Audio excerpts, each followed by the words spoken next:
start the session. Ready? Elvira, your time. Yeah.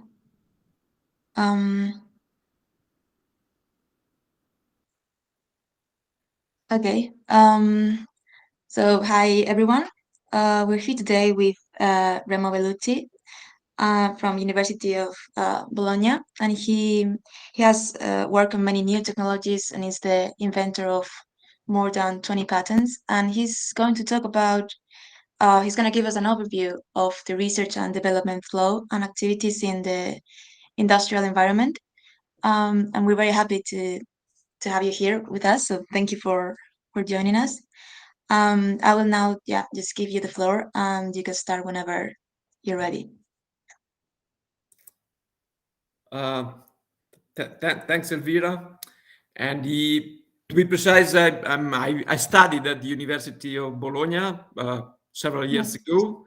Then I moved to my career to industry. So that's why, the title of this talk is From Academy to Industry. I started my career at the university, but then I moved when I was young to the industry, so that I had the chance to experience more than 30 years of research and development in the industry, and that will be really the objective of the talk today. So providing participants on what research and development is in an industrial environment, and what the job can be for a researcher, a scientist, or engineering in developing technologies and products in the industry, so that the senior students or the newly graduated students can also consider a career in the industry if they are appealed of the research flow that can happen in research and development.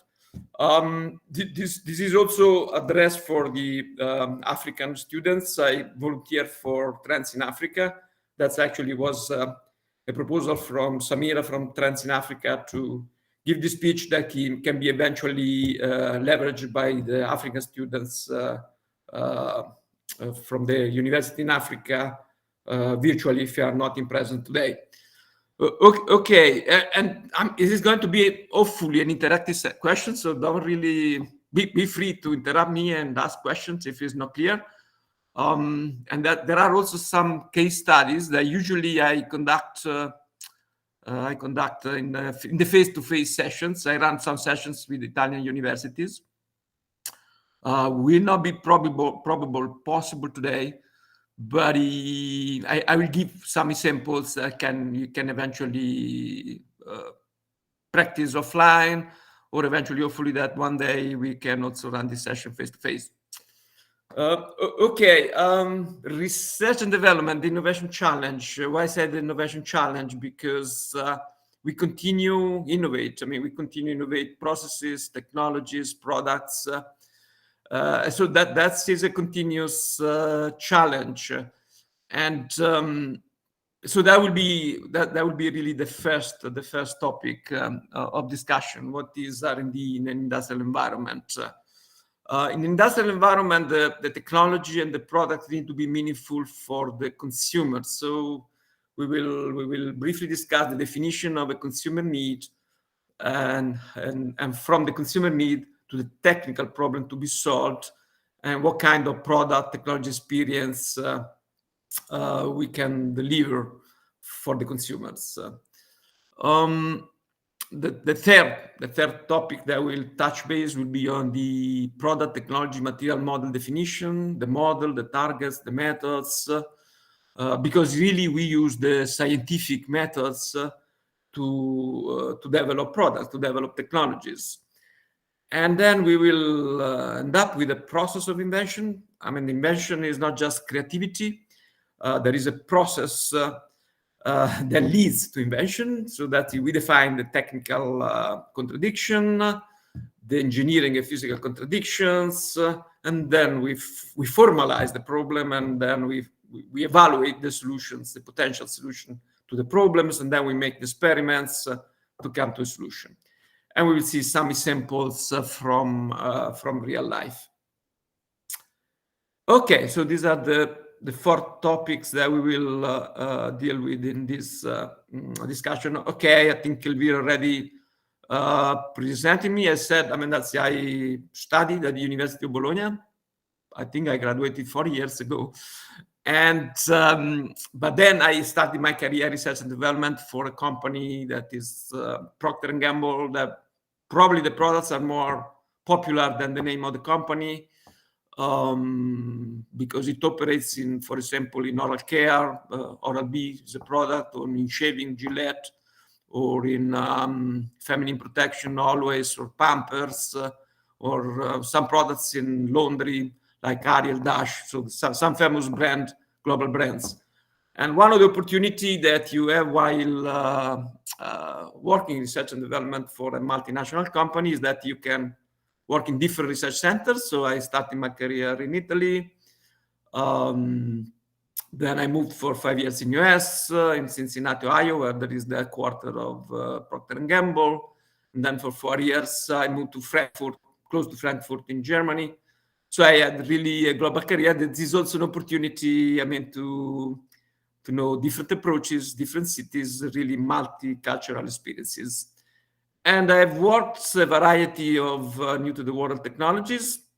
We see some examples of the problems that I had to solve, like breathable materials, absorbent materials, auto control formulation, adhesives, sustainable materials, and why that's co-inventor 20 patents. Yeah, that's sometimes we publish, but really we need to create a proprietary position, because we don't want the competition copy our innovation, our technologies. So that's why that is in a research environment in the industry, the output is a technology, is a product that we need to protect with patents. That's one key difference versus academy, where we mainly publish, but also sometimes in academy we also come with patents. So I retired about 1 year ago, and now I'm a consultant for small business and mainly NGOs on a volunteer base. And I like to volunteer in the area of education, sustainability, and Trends in Africa is one of the volunteer organization where I contribute. I also volunteer for Slow Food, that is promote good, clean, and fair food. That's why in my picture there is the Slow Food logo, that is a snail, because we go slow. We need to slow down our lives sometimes. Okay, very good. So a few words about myself. Now let's start to really enter into the core of the presentation today. What is innovation? Meaningful change. Innovation is a meaningful change that has the potential to create new growth and value. Growth and value, that is the win-win for the company, but also for the consumers, because the technology and the product that we develop, need to improve the life of consumers. Obviously, the company needs to be profitable. So, that we may not like, but the research and development is funded with the money that the company does if it sells the product to consumers. So that's why I say win-win, and create value for the consumers, improving the quality of life for consumers a little bit every day, and also growth for the company. So a new technology addresses an unmet consumer need, for example, or a new consumer needs, or a new consumer experience. In the consumer experience at all levels, while shopping, while using the product, or even while disposing the product, because we have a huge effort today also to make the products more sustainable, more environmental friendly. So that's the kind of technology development that leads to a new consumer experience. It can be a new technology that enable better and cheaper product for the company, so it becomes more profitable, but also for the consumers that becomes more valuable.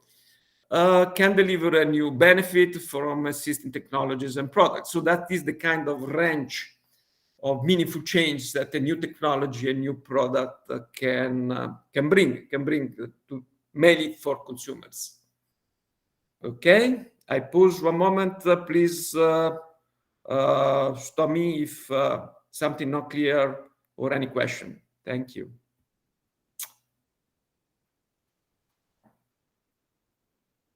Okay, now we see the research and development workflow. And the first point in our agenda, what is research and development in an industrial environment? So actually, it's an ongoing effort to develop and improve products and services. Is led by teams of highly skilled scientists and engineers. And as said, deliver value for the consumers and the company. So we start from here, from the consumer need. The technology and the product needs to be meaningful for consumers. And then we start from the consumer needs and then see what kind of problem I need to solve to fulfill the consumer need. And then as good scientists, we apply the scientific methods and we define the model, the product model and the specifications, what kind of parameters define the product model or the technology model, and what kind of measures and what kind of methods we need to apply to assess the product performance, to assess if really solve the problem and address the consumer need. And then from the product, we drive the technology model and related specification. We use design and simulation because we can model a lot of products. So before physically prototyping and testing with the physical products, we can leverage modeling and simulation, and because ultimately, that we deal with physics, with a physical or chemical model. So that's it. We can simulate with modeling. that's the product, the technology and the product performance. Finally, that is we come with a physical prototypes that we test among consumers. The test can be good. It's difficult that the test is successful at the first iteration. It might or might not meet the consumer needs. If it meets the consumer need, then we scale. We start working with the process folks. We start working with engineering, and because the product needs to become industrial. If it doesn't meet the consumer need, that the first time is the highest probability that the first prototypes are not so successful. We iterate the product model. That we see what was wrong. That's we improve the products and we restart. The iteration that we see in this cycle. So that is that is the essence of research and development workflow. That where really, that is we apply the scientific methods to solve the problem and to come with products that reflect the technology model, that solve the problems that then will fulfill the consumer need and improve the quality of life for the consumers.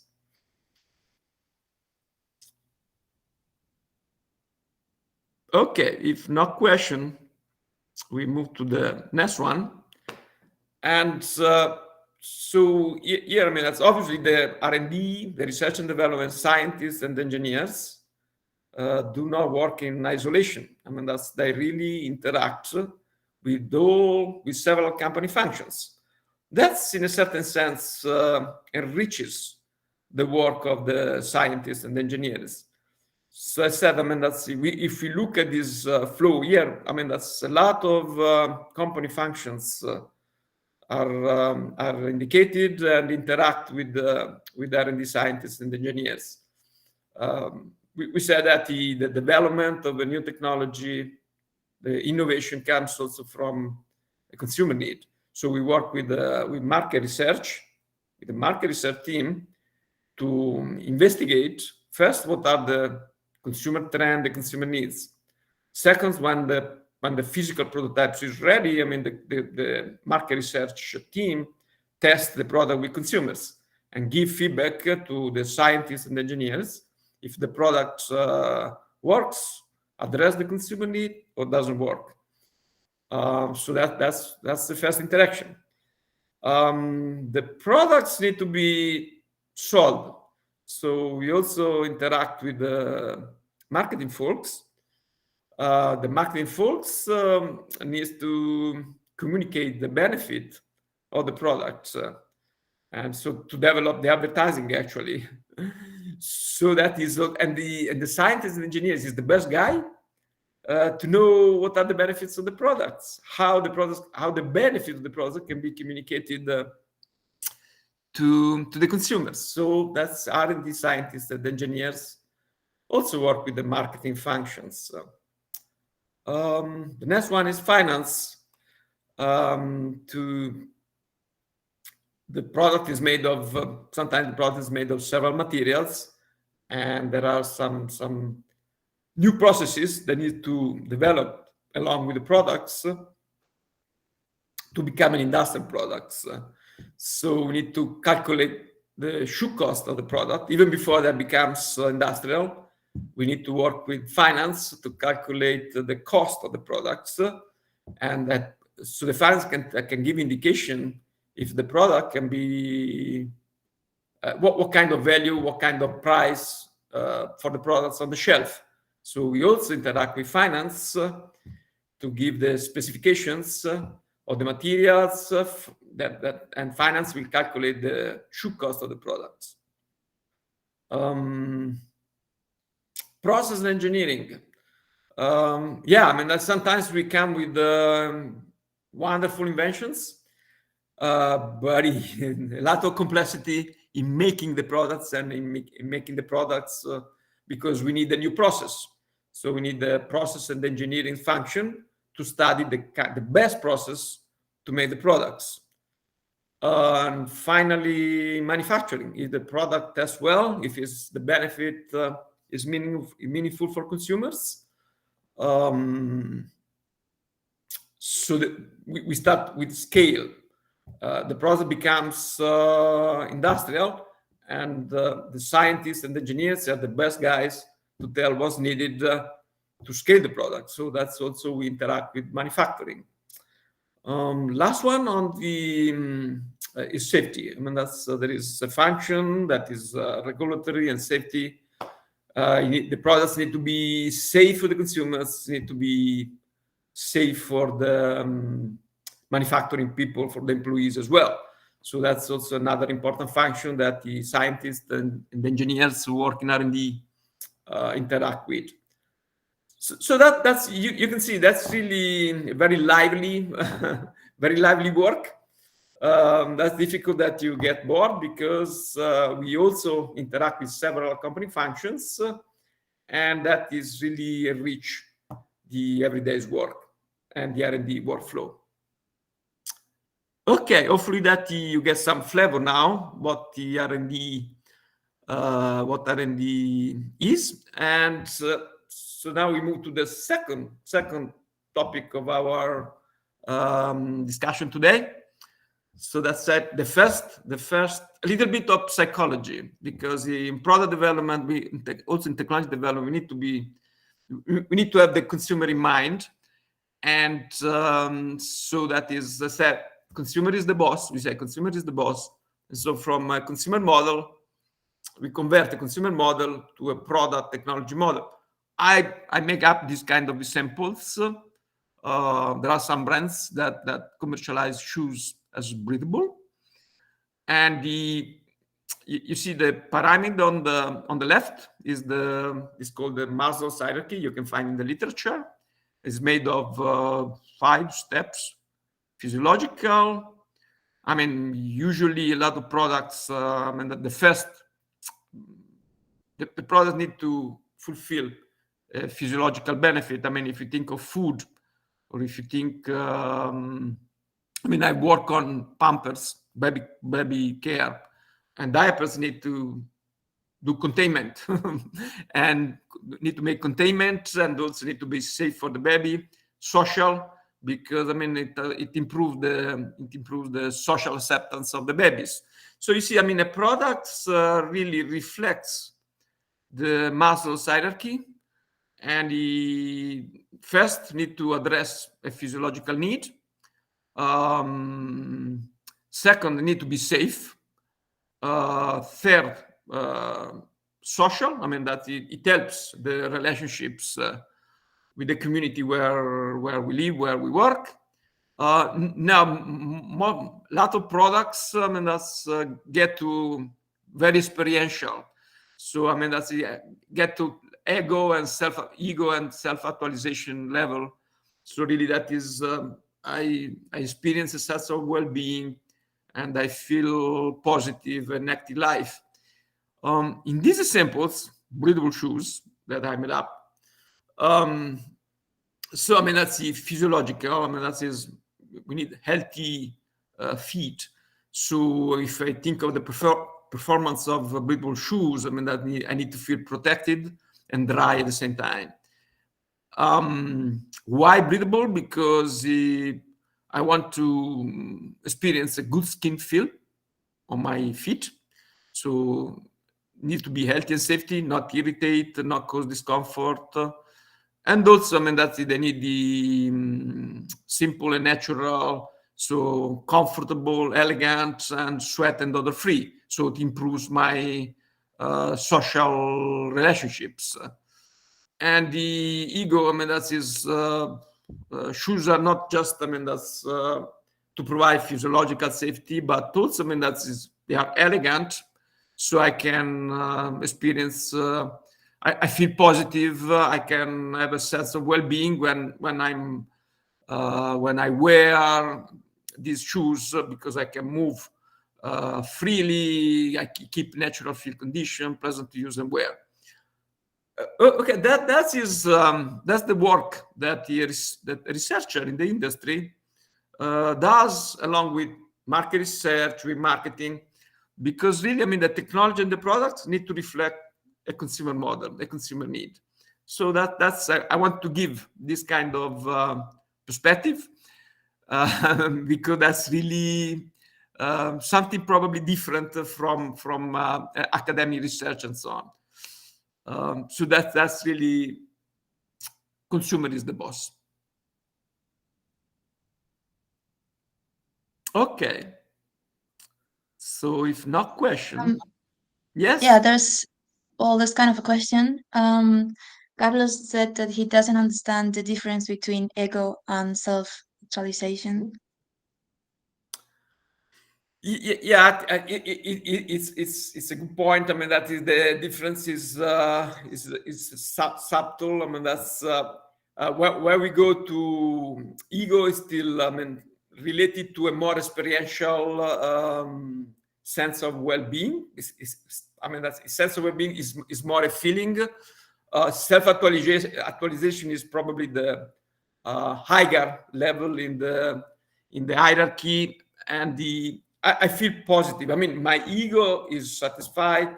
At the same time, I have a positive attitude towards life, in my life balance and so on. It's very high on the hierarchy. Sometimes with the physical product, it's more emotional. And that's the kind of subtle differences between ego and self-actualization. Okay. Other questions? Yeah, thanks.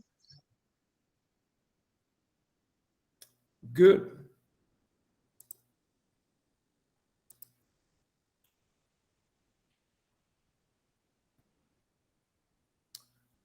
And this is more the work of the start to be the work of the scientist, where from the consumer need or desired consumer experience, we come with really technical, functional, performance measure and methods.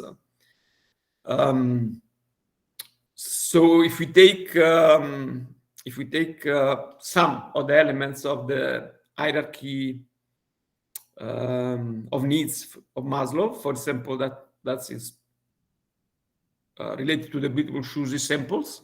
So we start with the healthy feet, that is more on the physiological and health.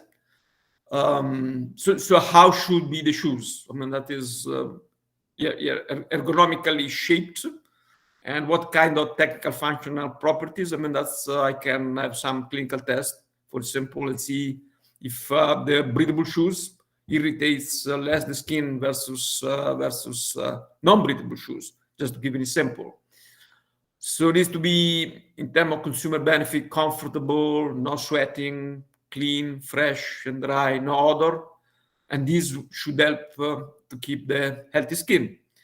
So what kind of technical function properties I need to develop? So let heat and vapor, if my feet are sweating, to escape from the shoes. And I can measure this. I mean, I can measure in terms of relative humidity. I can measure in terms of transepidermal water loss. That is the acronyms TEWL. I can measure the temperature between the skin and shoes interface. I can run some sensory tests, like sniff test, to see if the breathable shoes smell better. My feet, after wearing breathable shoes, smell better than normal non-breathable shoes. And going up, feel good about myself while walking. That is more on the ego. And so my walk is comfortable. The shoes comfort to my feet, and I can also measure. I mean, that I can use certain materials. I can measure the features of the materials with some dynamometer test, mechanical testing in terms of material resiliency, conformability, and stand for Newton, and so on. And natural fit, this goes really to more experiential, emotional level, just like not wearing shoes. So I may use natural materials that are very flexible. I can measure the performance of these natural materials, still with some methods that tell me the stiffness of the shoes, the stiffness of the materials that are components of the shoes, and stands for Newton. So I define, from the consumer experience, I define a product technology model. And you see at the end, I mean, that's the work of scientists and engineering, because I use science, I mean, to define the products, define the materials and the products. I use scientific methods to measure the performance of the product. Some methods are sensorial, some methods are clinical. So I have a bunch of methods to measure the performance of my products. Okay, so that's the kind of product model frame that usually scientists and engineers use in R&D. Any question? Clear? I hopefully that you are a little bit inspired. Maybe it's something, many things too new for you, but you feel free to ask.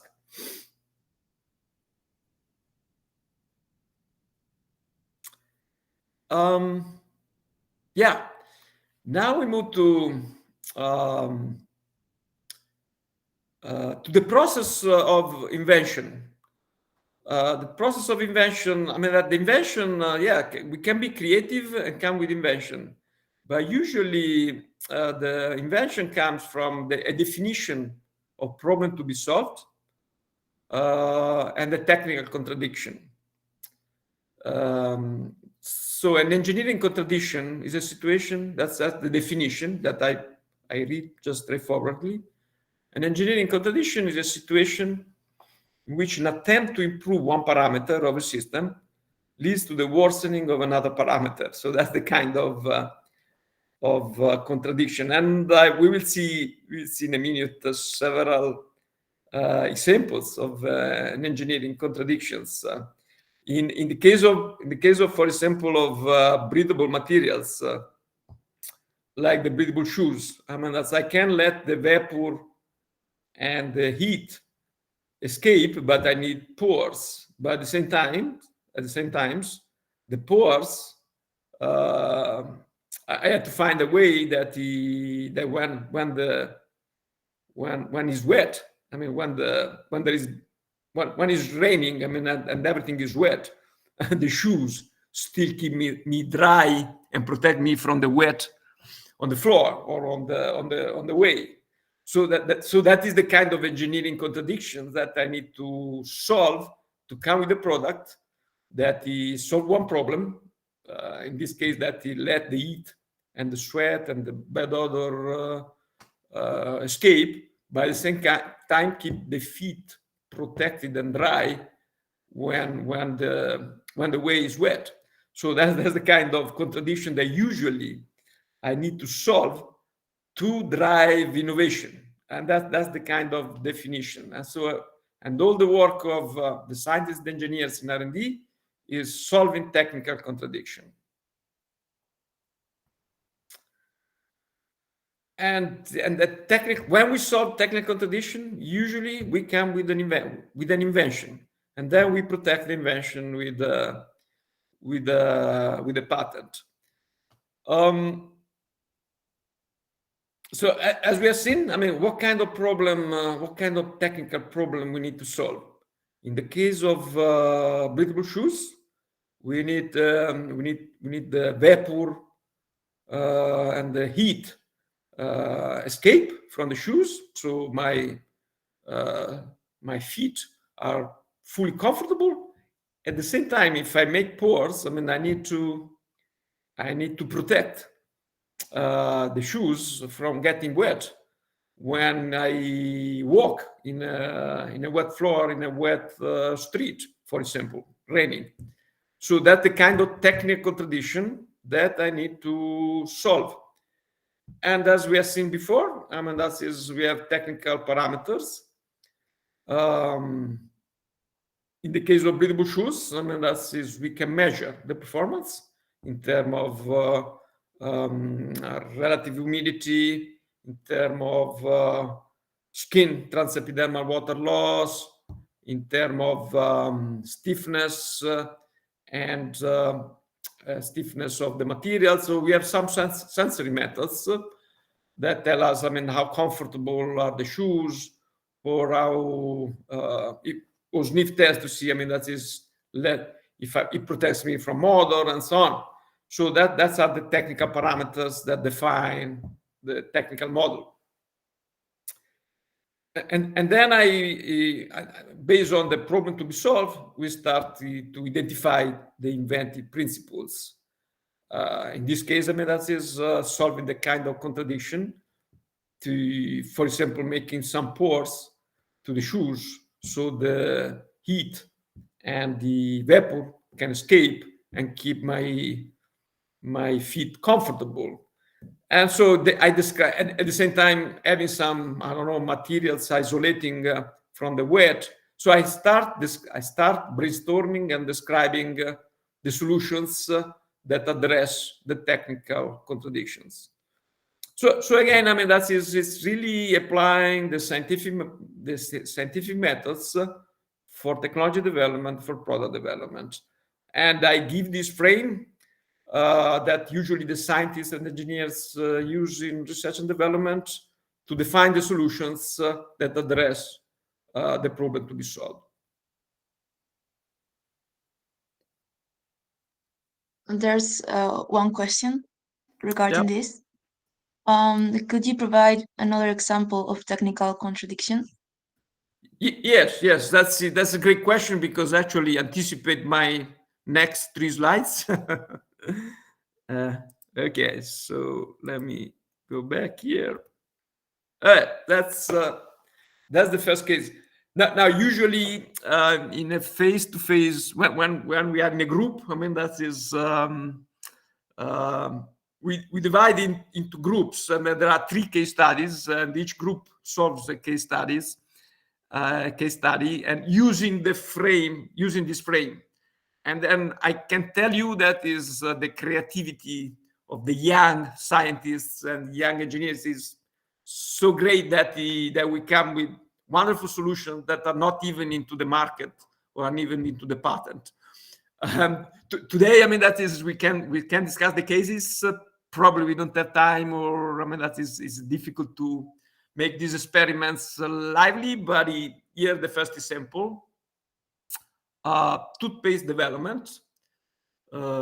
So teeth whitening performance are important for consumers. What kind of technical contradiction to solve?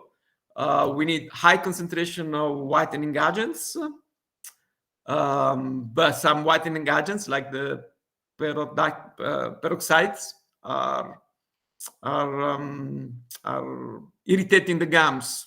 So high concentration for whitening the teeth, low concentration of whitening agents peroxide to protect the gums. So that's a great examples of technical contradiction. Now some of the participants has a solution on this. I mean, that is, we can open. I can give some insights how this has been addressed, and there are really different techniques to help the process of invention, that is to help solving the technical contradiction. Is it this example of technical contradiction clear? If nobody says no, I assume that is clear.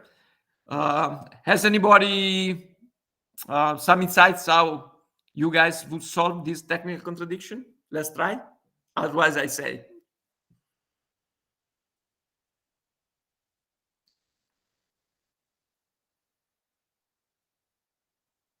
Okay, how this has been solved? I mean, with different approaches. I mean, that's. But there is when you cannot solve the problems in with just one formulation, you can separate. And then, I mean, that's if you think there are in the market so-called white strips. So white strips contain high concentration of whitening agents and are applied only to the teeth, do not get to the gum. So separate the experience and the use and the experience of the product. In this case, one approach has been really to separate and developing a separate products, white strips that apply only to the teeth with high concentration of the whitening agents, and so does not affect the gums, and I keep my gums healthy and not irritated. There are also other approaches really where you find the right balance between the concentration of the whitening agent and that do not irritate the product gum. But the separation, I mean, that's addressing the two problems with separate products, is one approach to solve the technical contradiction. All right, so that has been the first example. There are two more, if not question. Coffee bag. Small pore to retain the coffee particles, restrict the flow of water inside the bag. So the extraction of coffee flavors takes more time. So that's the kind of contradiction. And also if the flow of water inside the bag, inside the filter, is low, I mean, that's the extraction of the flavors are low as well. So the coffee is not exploding with the aromas that we like to wake up in the morning. It takes more time.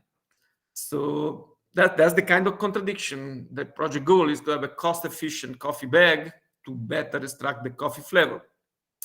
How I solve this contradiction? I could, for example, increase the content of the coffee in the filter, in the bag, but that would increase cost. So it's not cost efficient. Another way, has somebody any insight how you guys would solve this problem, this technical contradiction? Before that, I tell. I pause 30 seconds and I listen eventually.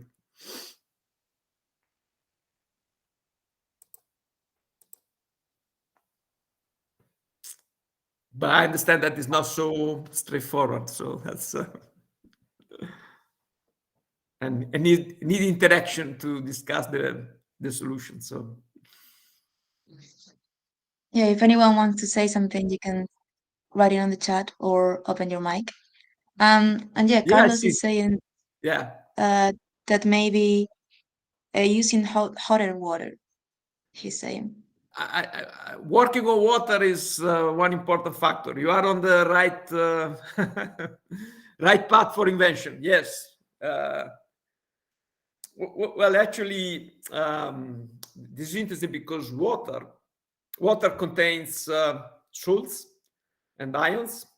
For example, sodium or chloride ions, and this affects the permeability of the coffee molecules to extract.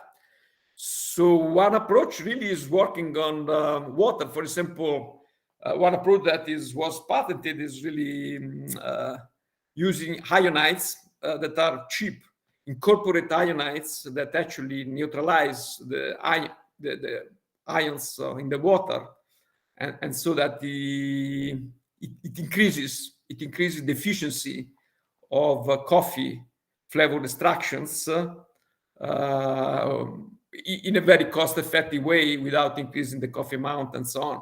So working on water make the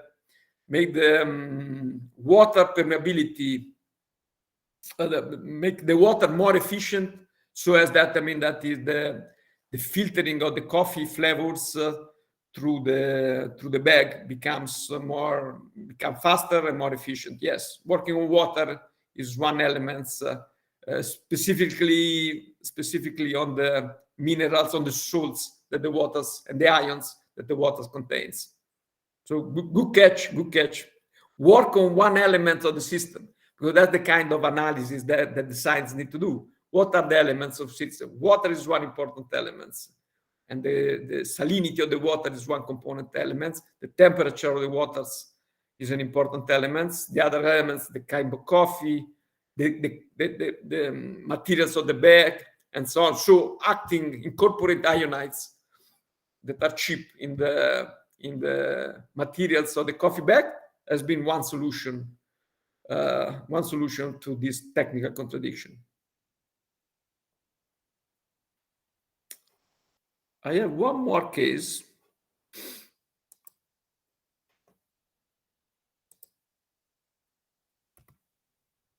Nasal filter. Prevent dust allergy with a system that has low breathing resistance, at the same time high efficiency in trapping allergenic particles without no side effect. So that's another technical contradiction, because if I have if I want to prevent dust allergy, so I need to block the dust particles in the filter before they get to my respiratory tract, get to my blood ultimately. So I need that the dust particles stays on the nasal filter, on the nasal filter. But at the same time, if I insert something on the nose that doesn't allow me to breathe, that is the contradiction. I need a filter and a material that allow me to breathe, so low breathing resistance. At the same time, high efficiency in trapping the allergenic particles. So that's another technical contradiction in samples of some products, very specialized products in this case, that the scientists need to solve. Any insights, any solution that come from the group here for this problem?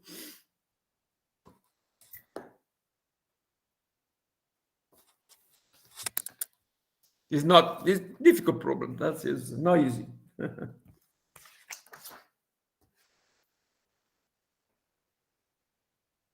Well, sometimes, okay, Carlos, use small pores, but we book cost intensive.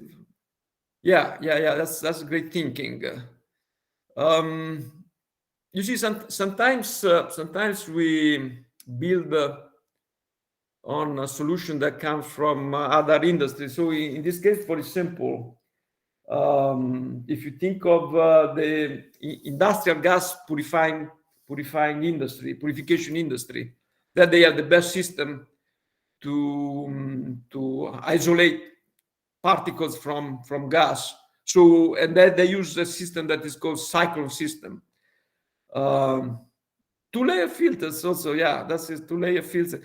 Yeah, or in this case, I mean, that's the industry of purifying gases using, let's say, cyclone system. So they create a sort of vortex, or they use a fan to push the air that we cannot in this case, or we can create a sort of vortex in the nasal filter materials. So really create sort of spirals, designing the spirals with the materials of the nasal filter. So this can impart low breathability resistance because when I insert the filter, the spiral materials create a sort of vortex for the air, and so the air flows.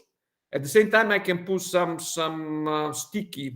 tacky materials on the wall of the material, so the particles get stuck.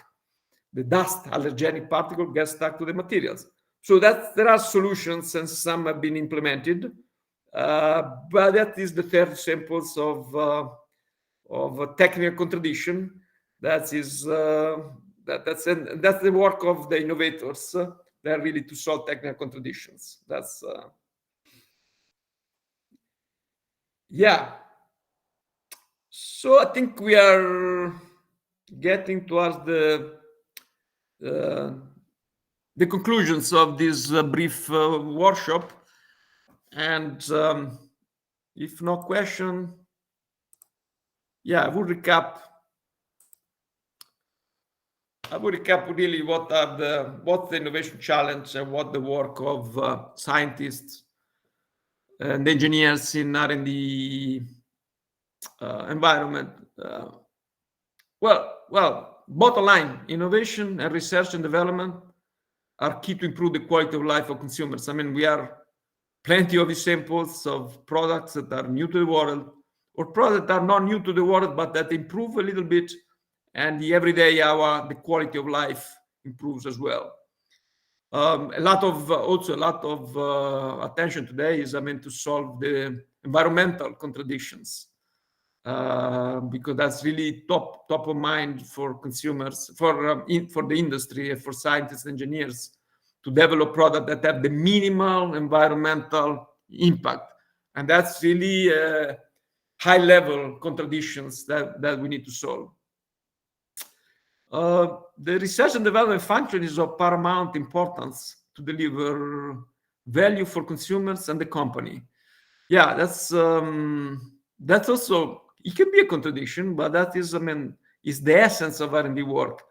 The products need to be appreciated for the consumers, either because improve her or his quality of life. At the same time, need to provide value. I mean, need to be profitable for the company. That is also because with the sum of the profit of the company will be reinvested in innovation.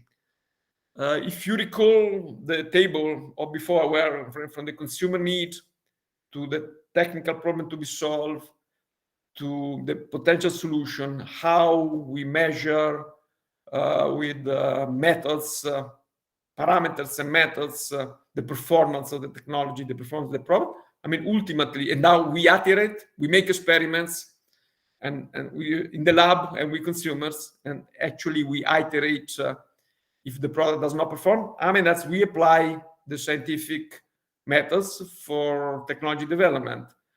And we have seen 3 samples with the breathable shoes, 4 examples of technical contradictions, and invention usually solve technical contradictions.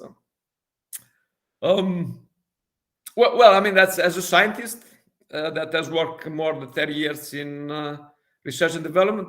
Sometimes when I see a product on the shelf at the supermarket that I contribute to to develop, I feel a sense of proudness because yeah, that's I hope that I've done something good to improve the people quality of life.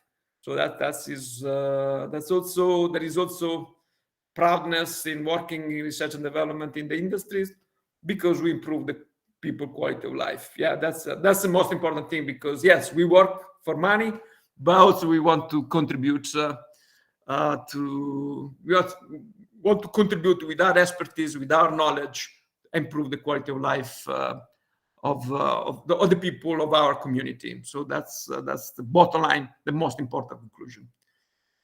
Okay, guys. Yeah, that is. We have, I think, 5 minutes more. I mean, that is. If any questions, I'm open to questions. We can open here. There are some also references on the theory of inventive problem solving that has actually. I mean, that's the first one of the first edition was in '96, so it's not new, as almost 30 years. But there is a lot of discussion and debate on the techniques that we can apply to solve contradiction and the contradiction-based approach for innovative product design. So you can find a lot of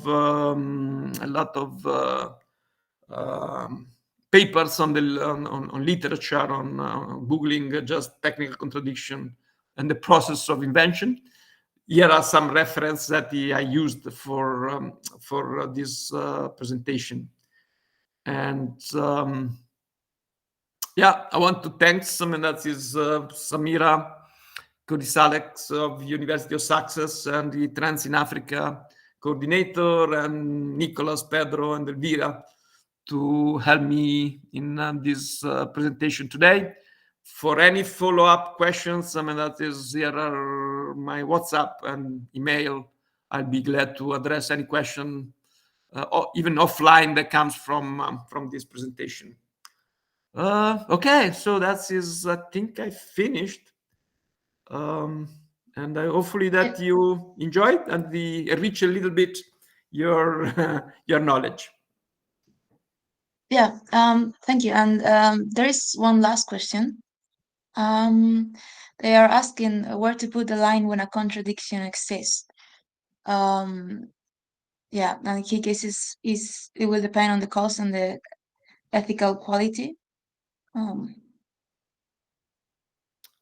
So the question is, it's on the chat if you want to read it, maybe. it's in the chat. Yes, okay.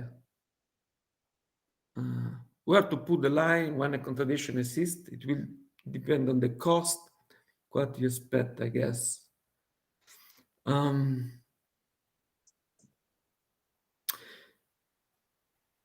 Yeah. Sometimes, yeah, I would probably make 2 points from this question. The first one is on cost. Yeah, the solution need to be valuable for the consumers and for the company. So ultimately, the cost is one important parameter for an efficient, for a feasible solution to the technical contradictions. Ethical and quality, I mean, as if the quality of the product is of paramount important. If you recall the hierarchy of Maslow of the consumer need, I mean, that is the first need to address with the product is really physiological, and then health. I mean, it needs to be safe. It needs to be safe. The product needs to be safe for the consumers. It needs to be safe for the employees who manufacture the product. Ethical is a broad concept in this case. A product needs to be ethical. I mean, ethical. The first thing I think, what do you mean for ethical? I think mainly to the environment today. I mean, ethical needs to impart the less impact to the environment. That's part of the contradiction, because it can be very effective for the consumers, very beneficial for consumers, but could have a big impact for the environment. So it's a very good point. It's up to the scientists really to develop products and technologies that are beneficial for consumers and at the same time minimal or no impact for the environment. That's what I could mean for ethical. Hopefully this addresses your point, Carlos.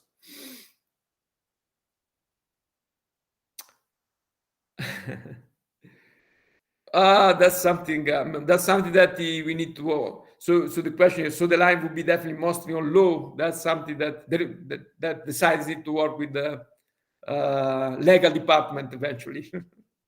I don't know how to address this.